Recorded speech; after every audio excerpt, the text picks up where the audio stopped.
Segundo Samuel, capítulo 13. Algum tempo se passou. Absalão, filho de Davi, tinha uma irmã muito atraente chamada Tamar. Amnon, que também era filho de Davi, se apaixonou por ela. Ficou obcecado pela irmã a ponto de adoecer.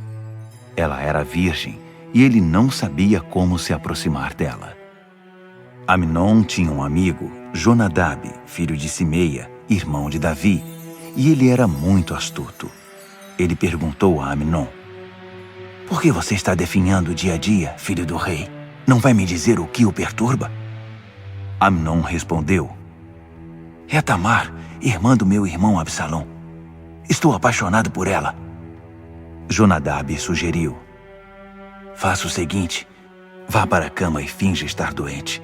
Quando seu pai vier visitá-lo, peça a ele: mande minha irmã Tamar preparar uma comida para mim e me servir, mas ela deve prepará-la aqui, onde eu possa vê-la."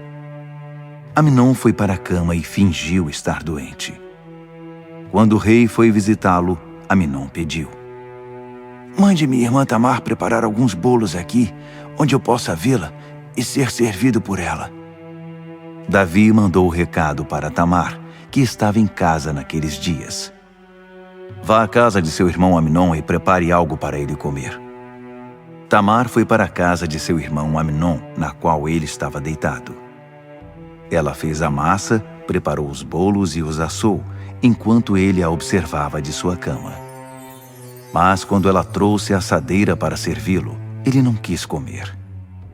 Amnon disse: "Mande que todos saiam da casa." Depois que todos saíram, ele disse a Tamar: "Traga a comida ao meu quarto, no qual podemos comer com privacidade." Ela levou os bolos que tinha preparado para o quarto de seu irmão. Mas quando ela estava pronta para servi-lo, ele a agarrou e disse: "Venha para a cama comigo, irmã." Ela disse: "Não, meu irmão, não me violente. Isso não se faz em Israel. Não faça essa loucura. Onde eu me esconderia depois? E você cairia em desgraça. Por favor, peça permissão ao rei. Ele permitirá que eu me case com você." Mas ele não quis saber. Era mais forte que ela, por isso a estuprou. Imediatamente Amnon começou a sentir aversão por ela, mais intensa que o amor que tinha antes. Ele disse: "Levante-se, saia daqui." Mas ela disse: "Não, meu irmão, por favor. Isso é pior do que o que você acabou de fazer comigo." Mas ele não quis saber. Chamou seu criado e ordenou: "Leve esta mulher embora e tranque a porta depois que ela sair." O criado a mandou embora e trancou a porta. Ela vestiu uma túnica de manga comprida, pois era assim que as princesas virgens se vestiam na adolescência. Tamar jogou cinzas sobre a cabeça, rasgou a túnica, escondeu o rosto com as mãos e saiu chorando. Seu irmão Absalão perguntou: "O que houve? Amnon abusou de você?" "Deixa minha irmã, não conte nada a ninguém. Ele é seu irmão. Não se incomode com isso." Tamar, muito traumatizada, foi morar na casa de Absalão. O rei Davi soube de tudo o que aconteceu e ficou furioso, mas não repreendeu Amnon. Davi o amava muito, porque era o primogênito. Absalão não dirigiu mais a palavra a Amnon, nem boa, nem ruim. Passou a odiá-lo depois que ele abusou de sua irmã Tamar. 2 anos se passaram. Certo dia, Absalão tosqueava ovelhas em Baal-Hazor, perto do território de Efraim, e convidou todos os filhos do rei para festejar. Convidou também o rei, dizendo: "Estou tosqueando ovelhas e quero que venha com seus criados." Mas o rei disse: "Não, meu filho. Desta vez não posso nem poderia levar toda a família. Seria muita gente para você." Apesar de Absalão insistir, Davi não aceitou, mas deu ao filho sua bênção. Absalão disse: "Se você não vier, deixe meu irmão Amnon vir." O rei perguntou: "Por que ele precisa ir?"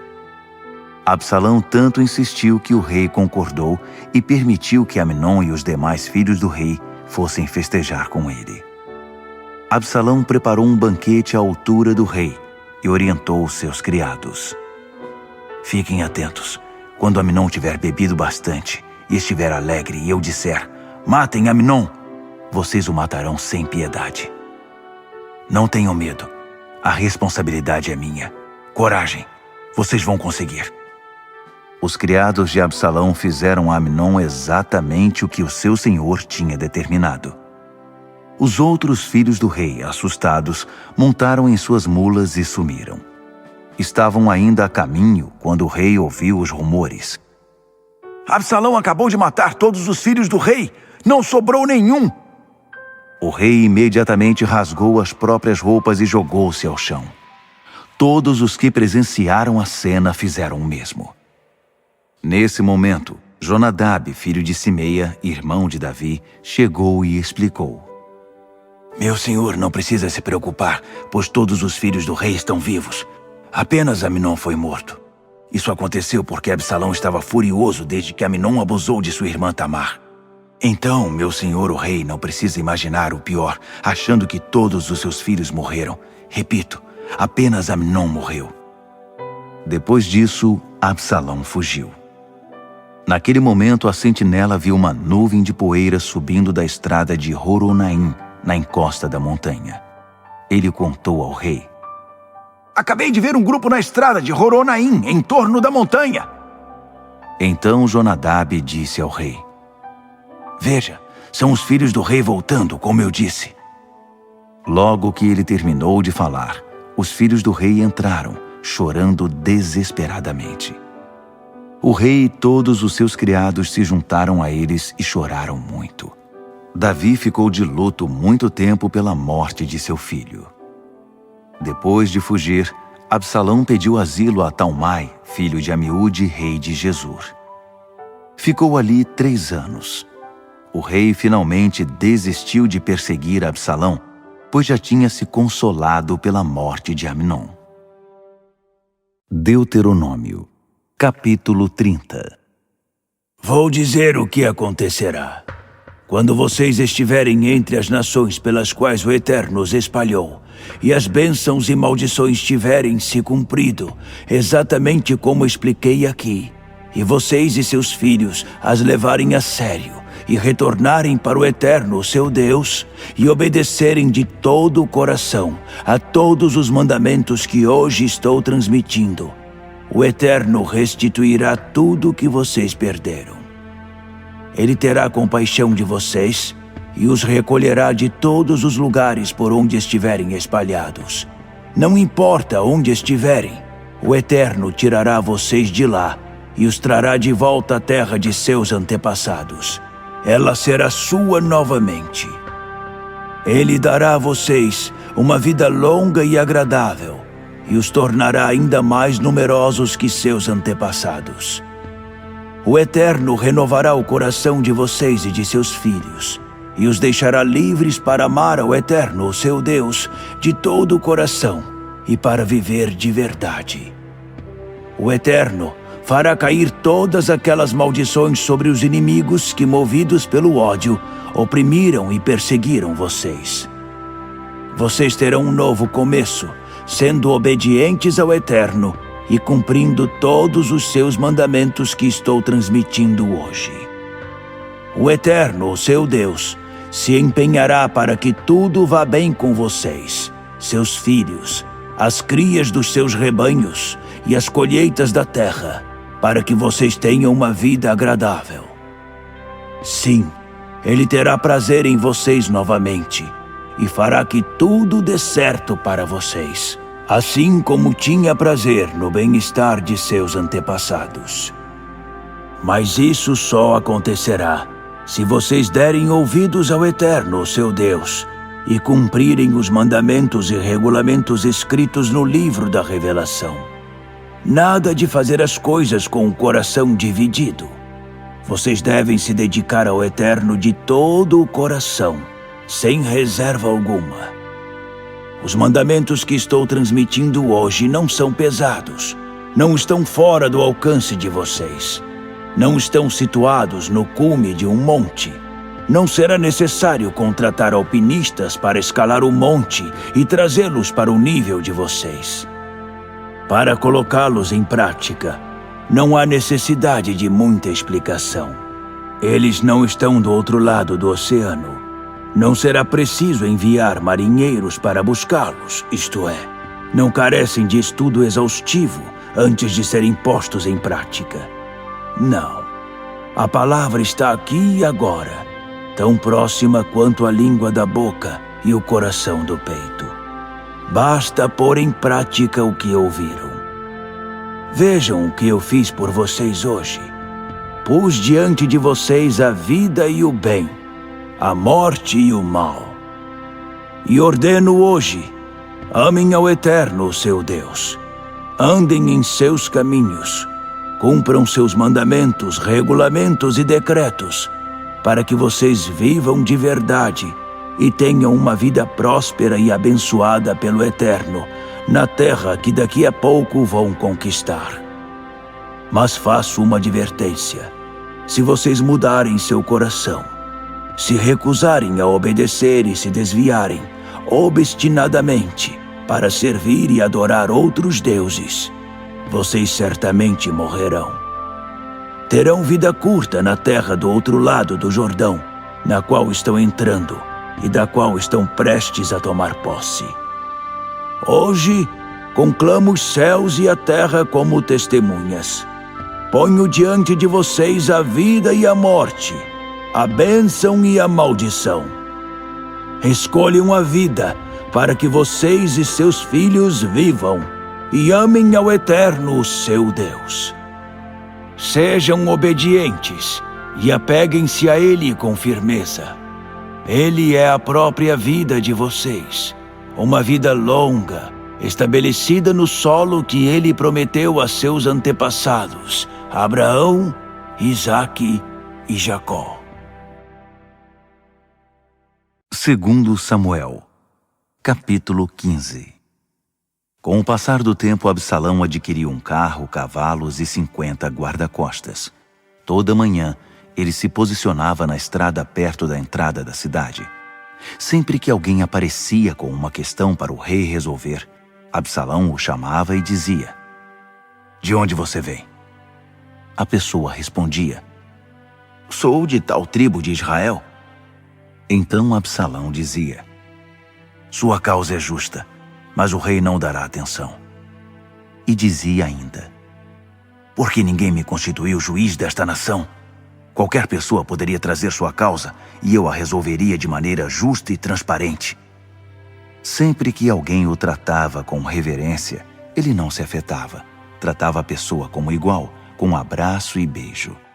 Absalão fazia isso com todos que vinham tratar de algum assunto com o rei e conquistou a simpatia de todos em Israel. Passados 4 anos, Absalão foi falar com o rei. "Permita que eu vá a Hebrom cumprir um voto que fiz ao Eterno. Quando morava em Gesur, em Arã, seu servo fez este voto: se o Eterno me levar de volta a Jerusalém, prestarei culto ao Eterno." O rei respondeu: "Vá com a minha bênção." Logo depois, Absalão partiu para Hebrom.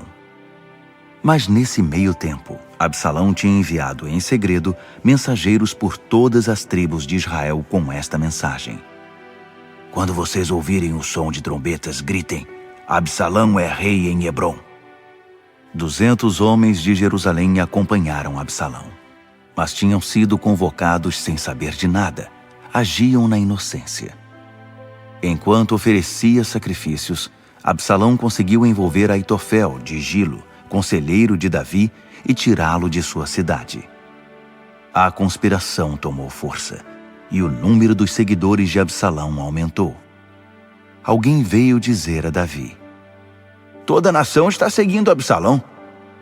Davi convocou todos os que eram leais a ele em Jerusalém e disse: "Precisamos sair daqui. Do contrário, ninguém escapará de Absalão. Vamos depressa. Ele está a ponto de atacar a cidade para nos matar." Os partidários do rei disseram: "O que o rei, o nosso senhor, determinar, faremos. Estamos com o senhor até o fim." Então o rei e toda a sua família fugiram a pé. Ele deixou 10 concubinas cuidando do palácio. Assim, devagar, todos saíram e pararam na última casa da cidade.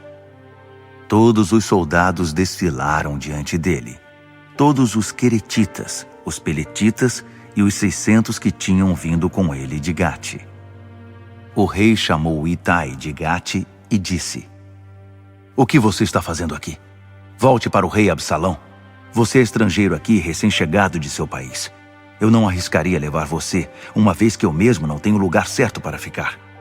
Volte e leve sua família com você. Que a bondade e a fidelidade do Eterno estejam com você." Mas Itai insistiu: "Assim como vive o Eterno e vive o rei, meu senhor, onde meu senhor estiver, lá estarei também, seja para a vida, seja para a morte." Davi concordou. "Tudo bem, vamos então." E foram todos, Itai de Gate, com todos os seus homens e todas as crianças que estavam com ele. Todo o povo chorava vendo o grupo passar. Quando o rei atravessou o vale do Cedron, o exército tomou a estrada para o deserto. Zadok também estava lá, e os levitas estavam com ele, carregando a arca da aliança de Deus. Eles puseram a arca de Deus no chão, e Abiatar ficou ali até que todos deixaram a cidade. Então o rei deu ordens a Zadok: "Leve a arca de volta para a cidade. Se o Eterno for bondoso para comigo, ele me trará de volta e me mostrará o lugar em que a arca estiver. Mas se disser, não estou contente com você, então ele poderá fazer comigo o que quiser." O rei orientou o sacerdote Zadok: "Este é o plano. Volte para a cidade pacificamente, levando seu filho Aimás e Jonatas, filho de Abiatar. Ficarei esperando num lugar deserto do outro lado do rio até você me mandar notícias." Assim Zadok e Abiatar levaram a arca de Deus de volta para Jerusalém e a deixaram lá, enquanto Davi subiu ao Monte das Oliveiras chorando, caminhando com a cabeça coberta e os pés descalços. Disseram a Davi: "Aitofel se juntou aos conspiradores com Absalão." Ele orou: "Ó Eterno, que os conselhos de Aitofel sejam insensatos."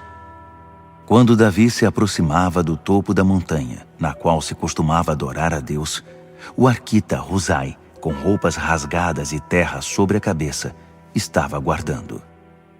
Davi disse: "Se você vier comigo, será mais um peso na bagagem. Volte para a cidade e diga a Absalão: estou pronto para servir a você, ó rei. Fui servo de seu pai, agora sou seu servo. Fazendo isso, você confundirá os conselhos de Aitofel por mim. Os sacerdotes Zadok e Abiatar já estão lá. Conte a eles tudo o que você ficar sabendo no palácio. Os 2 filhos deles, Aimás, filho de Zadok, e Jonatas, filho de Abiatar, estão com eles. Qualquer coisa que você souber poderá ser trazida a mim por intermédio deles." Husai, amigo de Davi, chegou a Jerusalém no momento em que Absalão entrava na cidade.